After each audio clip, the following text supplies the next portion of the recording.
You're listening to Heritage Radio on 1602 and being broadcast on our sister stations across Radio Central in Glasgow and in Birmingham. And you're listening to DBK. First of all, I wanted to continue a topic that we were talking about yesterday, which is a suspicion that we all have that sometimes sometimes you can't always believe what you see and read in certain newspapers. You have to read between the lines. And sometimes things aren't presented to us as they should be. And I think it's our job to sort of talk about these things, throw them up in the air, ask questions, and leave it to you guys to synthesize, think for yourselves, and come up with your own conclusions. Because ultimately, what on earth do I know about anything? Not much is the answer, not much. So today I thought, we'll talk about Edward Snowden. And I mean, this isn't conspiracy theory stuff. This is fairly well founded. But Edward Snowden and Julian Assange, they're very controversial figures in some camps. But I think it's no surprise to a lot of people that things are not always presented as they seem. And this is the kind of thing we're going to talk about today. So yesterday we were talking about how there was two ladies in Greenfell Towers that actually died in the fire.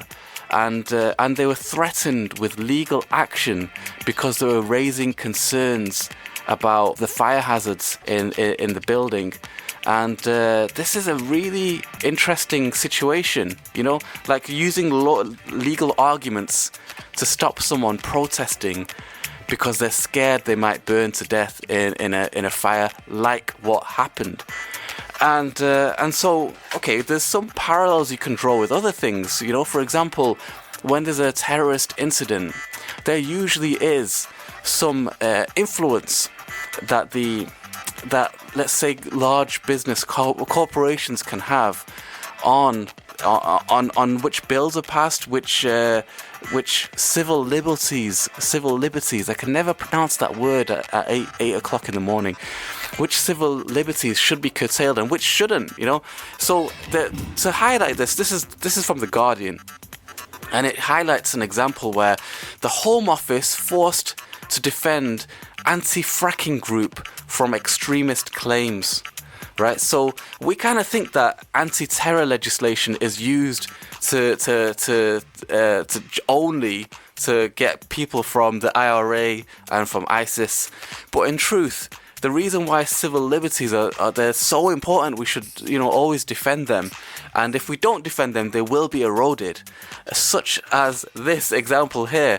And when they are eroded, it's normally corporations which, according to a lot of political analysts, corporations and governments are pretty much, as a first order approximation, they are the same thing. When the subtlety and there is some internal structure there, but as a first order approximation, as a very crude simplification, you can say that corporations and governments are pretty much the same entity. That's according to Noam Chomsky, who everyone listening to this show on a regular basis will know I have to quote at least once a day because he is simply awesome. If you don't know who he is, Google him. He is one of the greatest intellectuals on the planet. Anyway, so the Home Office has been forced to make it clear that anti-fracking campaigners should not be considered extremists after a council and a school in North Yorkshire used the government's counter-terrorism programme to target environmental protesters. Now, just think about that for a few seconds, how insane that is. Things that we think are being used to prevent ISIS and the IRA are actually being used because large companies want to they want to do their fracking, they want to get these assets from under the ground and they want to make a profit out of them. And then there's these pesky people who actually worry about health and safety. And, and is this a proven technology? Are there unforeseen consequences? These pesky people who are scared about health and safety and the long-term consequences of something like fracking, they're being labeled as terrorists. This isn't from India or Pakistan or from Afghanistan, where we assume that sometimes terror laws are used in nefarious ways. This is in the UK, and this was from, it was from a council and a school in North Yorkshire. Yeah, they were considered to be extremist groups, basically. So let's carry on with this article. City of York Council, including anti-fracking activists in its Prevent programme, the controversial centrepiece of the government's strategy to tackle extremism and thwart terrorism. In response, the Home Office on Saturday issued a statement saying, quote, "Support for anti-fracking is not an indicator of vulnerability," end quote, to extremism. Okay, so they're saying the opposite. The council has placed anti-fracking protesters on its list of, quote, key risk to York. Key risk to York. The only risks to York are rampant sheep and heavy rainfall. I don't think there's much risk to York from anti-fracking protesters. But yeah, they've been put on that list along with Islamic terrorists and far-right extremists. An East Yorkshire secondary Driffield school was condemned for including anti-fracking campaigners in its counter-terrorism advice for parents. Wow. So I mean, this is it's such a clear abuse of the increase in powers that the state yields after a terrorist incident. This is the kind of thing that normally happens. Again, according to Noam Chomsky, after the September 11th, for example, his argument was that all power structures in the world, all power structures from not just America, but Russia, China, anywhere you have centralized power, they were happy because it means that they can increase, they have the political capital to increase the amount of state power, basically. I mean, these are not my arguments. They are the arguments of one of the greatest intellectuals on the planet, Noam Chomsky.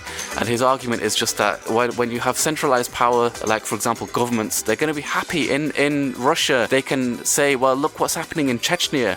We have to increase our state power. And then the corollary of that is the consequence is eventually downstream is that increase in state power means more favors to big business. When you have in China, the separatist movements, again from some Muslims in the far west, the central government in China has the ability to say, well, look what happened, 9/11 happened, so now we've got to increase state power, and then downstream what happens is more favors to big business. And so this is a pattern you see again and again and again. But just to recap, the idea that we have anti-fracking campaigners, and you have the police, for example, who infiltrate environmental movements, who by any definition are probably the most benign campaigners you can imagine. The most danger that they pose to anyone is questionable personal hygiene, and I think and having a risk to themselves for eating too much hummus and having a vegan diet. They have no risk to anybody. So the idea that they should be on anti-terror lists as key risks, that's a crazy notion. At least, I mean, unless there's information that we don't know about, it seems very, very, very strange. And generally speaking, environmental movements, it's been crazy stories in the past where the police have infiltrated these organizations by pretending to be campaigners, and then they have full-blown relationships with some of the campaigners and have even fathered children. By the way, it's no coincidence that I say fathered, because I don't think many women working for the police would infiltrate an organization and have children. I think it's a little bit harder for women to do that than it is for men. I'm not going to say any more than that, but Yeah, actual police officers, undercover police officers, have had children with protesters in full-blown relationships, which then left the protesters very, obviously, when they found out they were scarred, it ruined their lives, and this became big news. Maybe we'll talk about it sometime in the future. But again and again, it sort of does this, shows the evidence, the damning evidence, that sometimes we might have the best intentions, maybe we have the best intentions, and we have anti-terror legislation, let's say in the UK, let's say it's with 100% good intentions. We have the corrosion of civil liberties, for example, the ability for us to protest against things we feel are wrong. Maybe we start off with 100% the best intentions, we start off from that position. But inevitably, it ends up with undercover police officers having illegitimate relationships and fathering children purely so that they have undercover plausibility. You know, this is where it ends. This is the insanity that we end up with. Anyway, I'm going to go to our next track, and we're going to be back with more discussions, more dissections of the news. I pride the show on being the most authentic conversation you'll hear anywhere. No scripts, no filters, all on the mic, just randomly, just saying whatever is being presented to us from the links and just trying to put it all together. There is nothing more authentic you'll hear anywhere on radio. This is Heritage Radio 1602, DBK here, and a few more tracks, and we'll be back soon.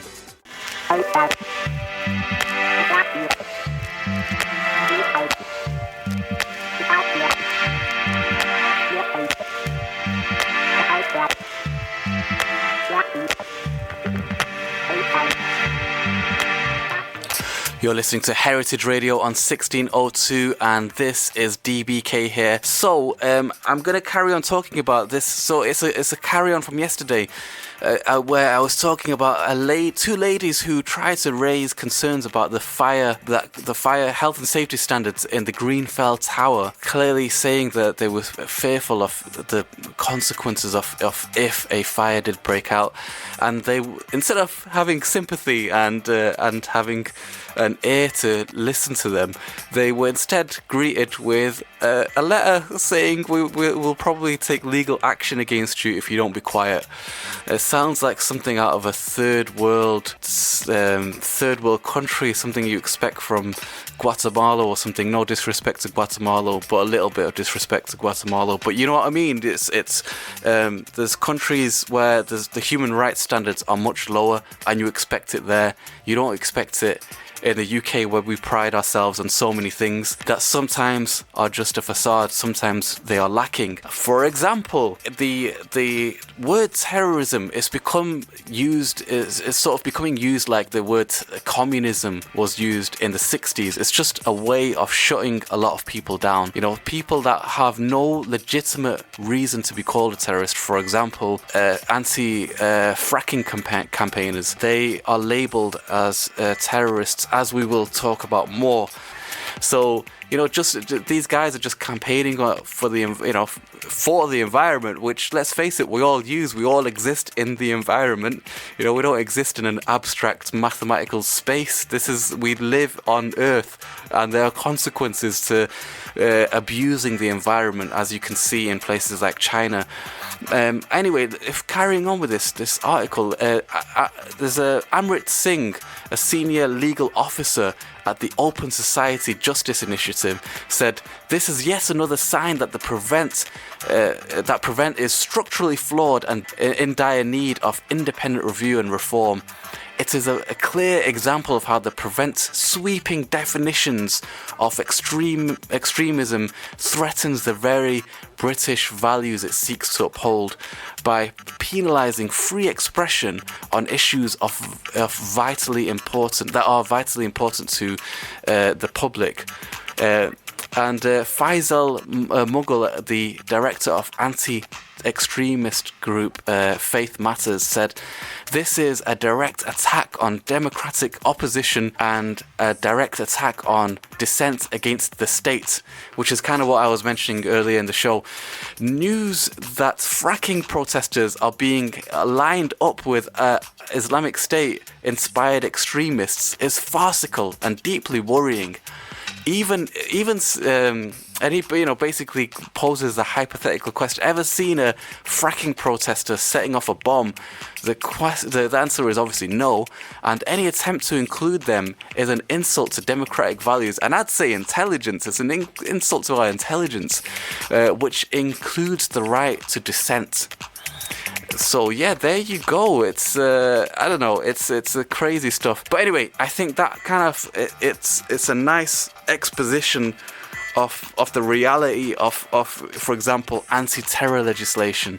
Things are not always as they seem. We're always being, how can I put it, reassured that this is always, it's for your protection. Yeah, we're taking away your freedom for your protection. Sometimes it's not for our protection, it's for the protection of interests that are being highlighted in these sort of articles.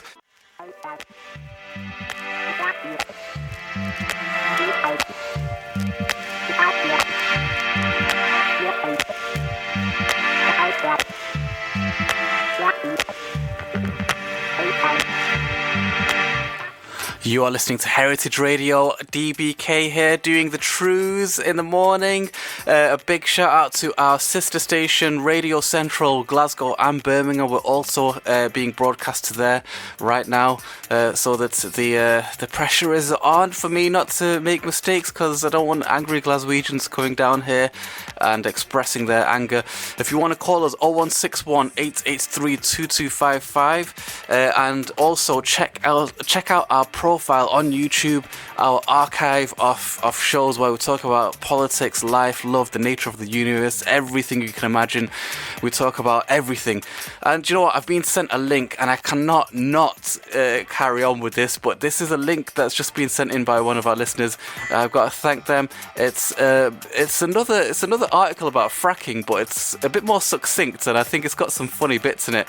So this article starts from the BBC, and it says, anti-fracking campaigners say they are shocked to be named on a list of key risks to York alongside Islamic terrorists and right-wing activists. We were talking about that before, but some points are highlighted here that weren't highlighted before.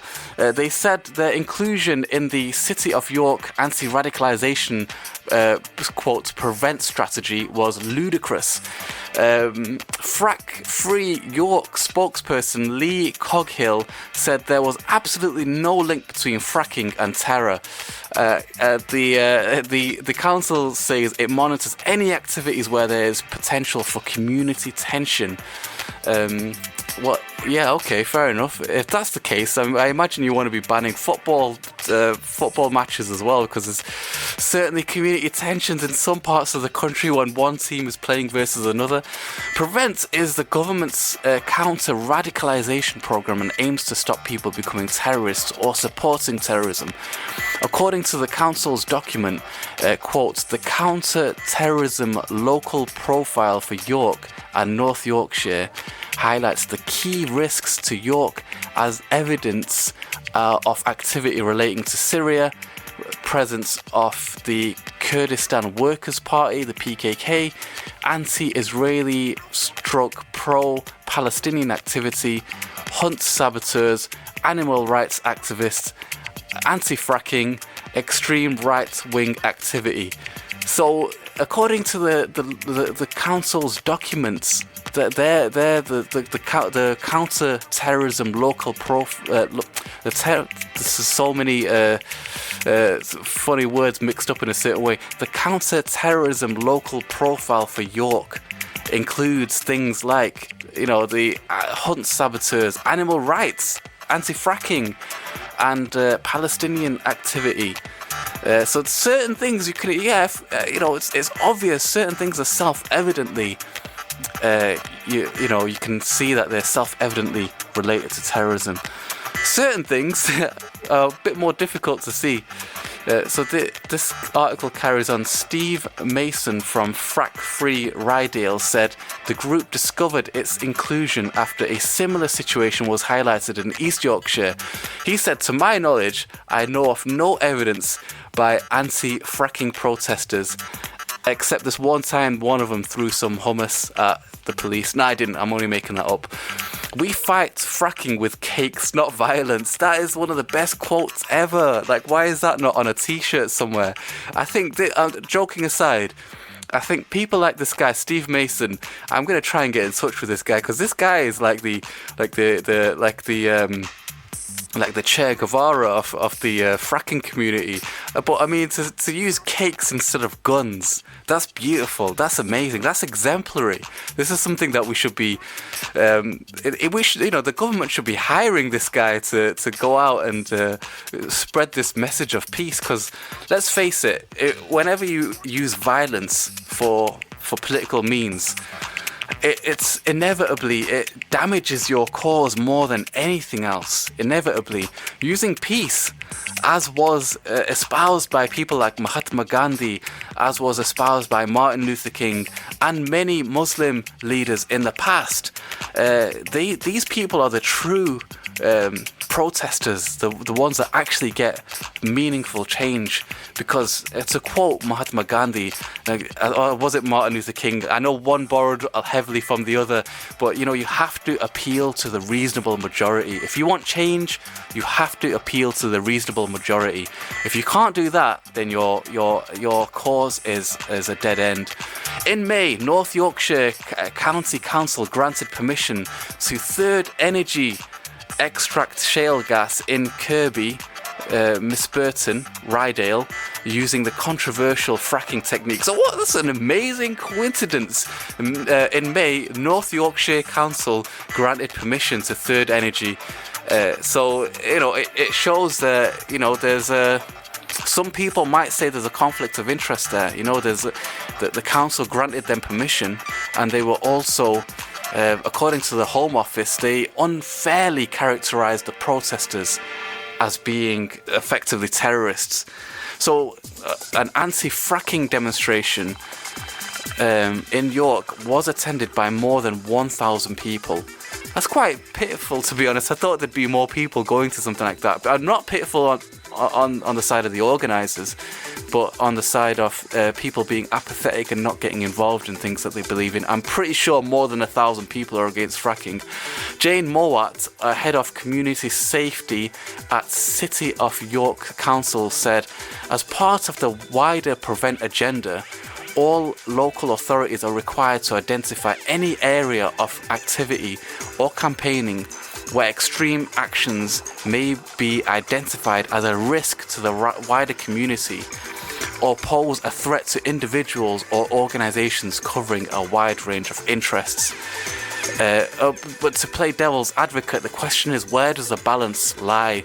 So this lady is basically saying, okay, these guys are protesting, and there is a small, I don't know if she says small, but there's a possibility of disruptive or extreme actions.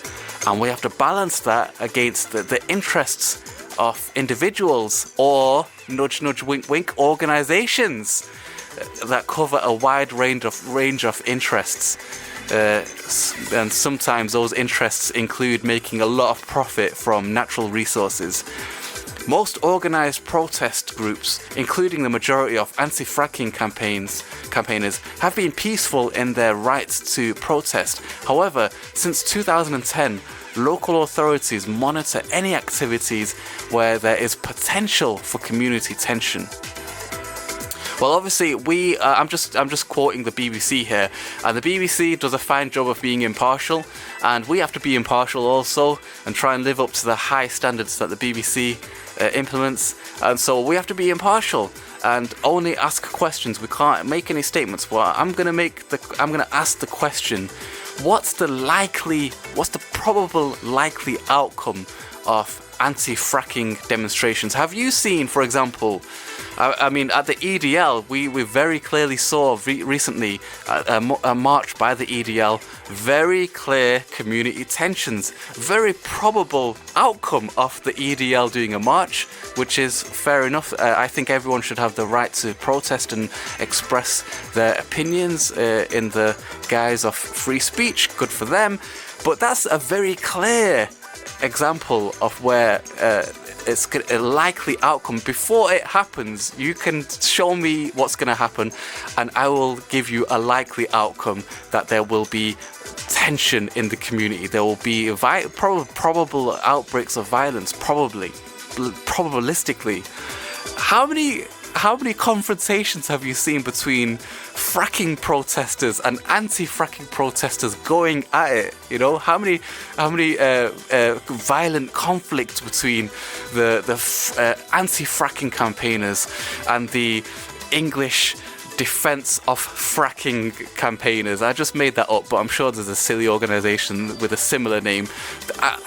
What is the probable likelihood of a fracking protest? Is there going to be violence? Is there not? These are questions for you to answer, because we know what the EDL marching and far right groups marching and the anti the people that were protesting against the poppies. I forget the war memorial. I forget what it was, but they to be balanced, they were so-called Muslims protesting against the war memorial, and that would cause disruption. There's inevitably going to be a high likelihood disruption. Anti-fracking? I don't know. I mean, I'd like to hear the logic of how you come to that conclusion, but it's just a question. Like I say, I don't have any definitive answer.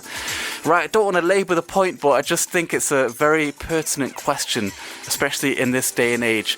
I'm going to wrap up now and thank all our listeners for sending in the links that they've sent me. Sometimes I can't actually in real time Google all these things, so I'm very grateful for the listeners that have sent in their links. Feel free to be in touch. We are here for you. We're here to talk about things that are real, that actually make a difference in people's lives.